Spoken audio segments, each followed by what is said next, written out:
If your company has a return to office mandate, or you just have a really crappy boss, you might be considering retiring in 2025 or early 2026, right after bonus season. In this video, I'm going to break down 5 signs you should reconsider or hold off sending that letter to your boss, letting them know you're done.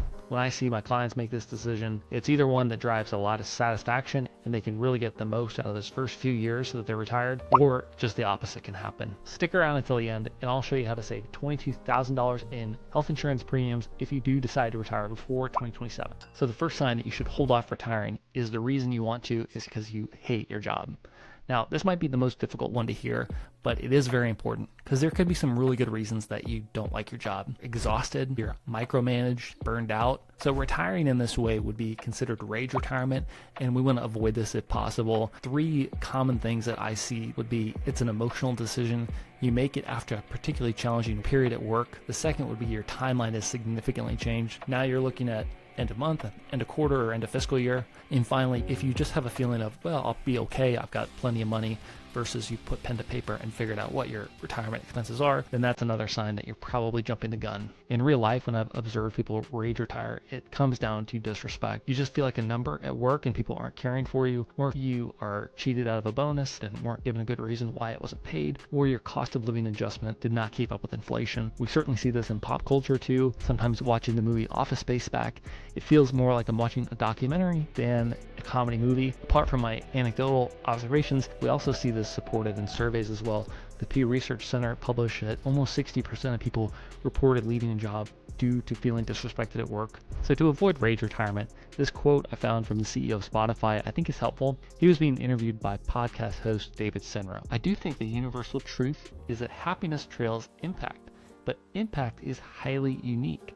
It could be something innate in you. It could be having an impact on other people. It could be having an impact on your kids by being a great father. I don't pretend to know there is one game to play or one universal truth to life. My takeaway from this is, in order to have happiness, we need to have impact in our lives.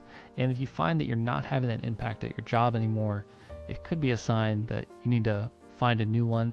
But if you're not 100% sure what that is yet, probably hold off until you can identify it. Issue number 2, for almost all of us, health insurance is a huge concern, especially as we go into retirement. So for almost all of us, health insurance has been covered by our company while we've been working, and at most we've had to pay a few $100s a month for coverage for our family. So that is not the case in retirement. It's often the biggest concern that people have and one that gives people the most anxiety. So you have a number of options when it comes to healthcare and retirement, the least expensive of which would be Medicare. And if you are retiring at 65 or older, this is going to be available to you right away. A step up in cost for Medicare is getting insurance off the ACA marketplace. If your only experience with the ACA marketplace is hearing about it on the news, then take a deep breath because it's actually less complex than you think. Each state has their own marketplace. There are a number of options based on how much premium you want to pay and how much deductible you want to have before the insurance kicks in. A complicated part is the subsidy amount. And that's actually changing at the end of 2025 and something that we'll cover at the end of this video. But basically, you can get subsidies to pay for premiums based on your income. During COVID, these subsidies were greatly expanded, so most of you watching will actually qualify for some of these. However, if you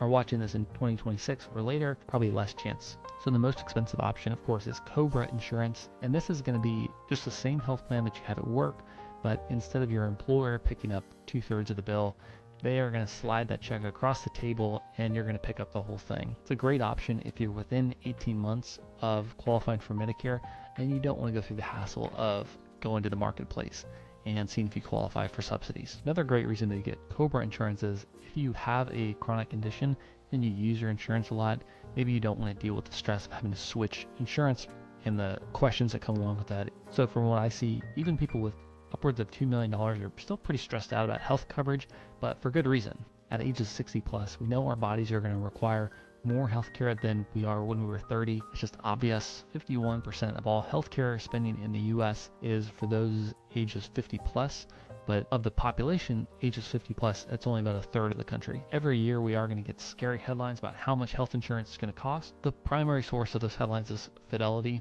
Every summer Fidelity releases their report on how much it's going to cost to fund healthcare expenses in retirement.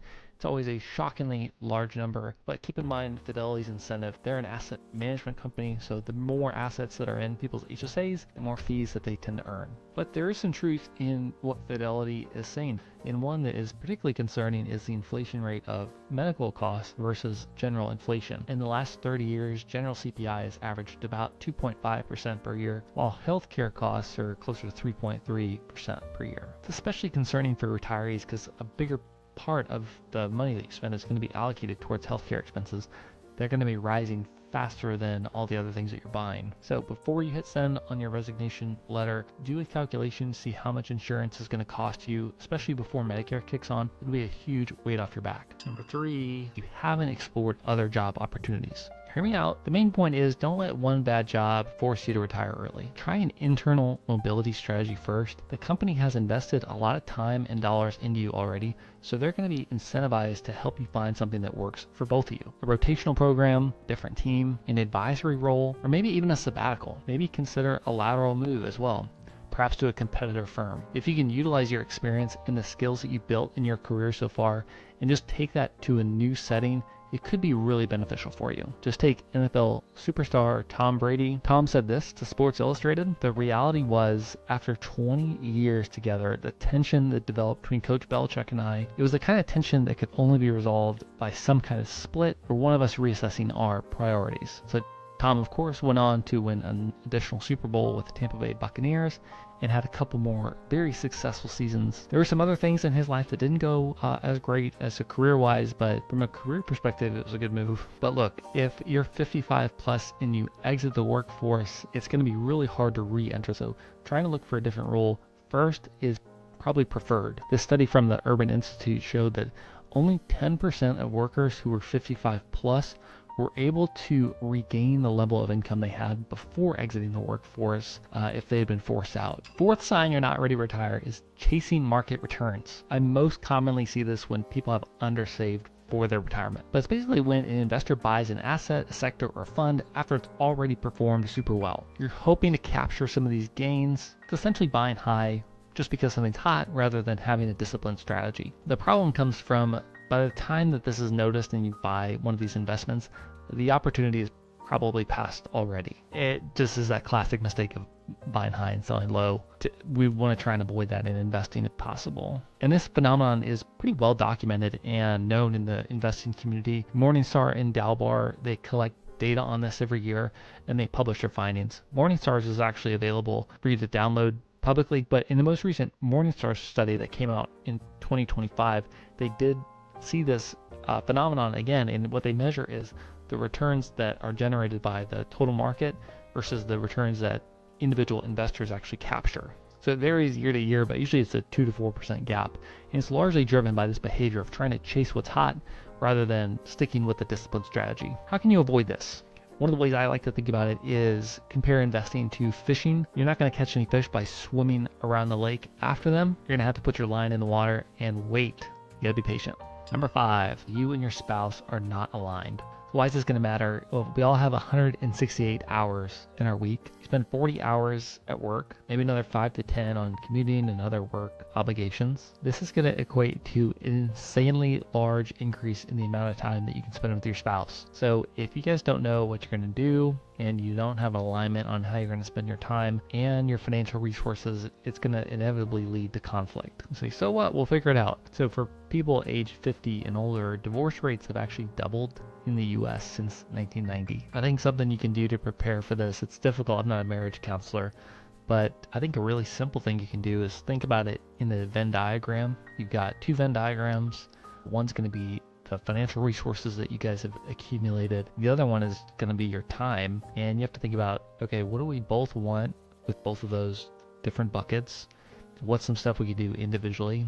And what's some stuff that we absolutely are so opposed on that we should not do either one of those things? All right, everyone, like I said, to save $22,000 on health insurance premiums, check out this video somewhere and like and subscribe for more retirement planning content. Bye.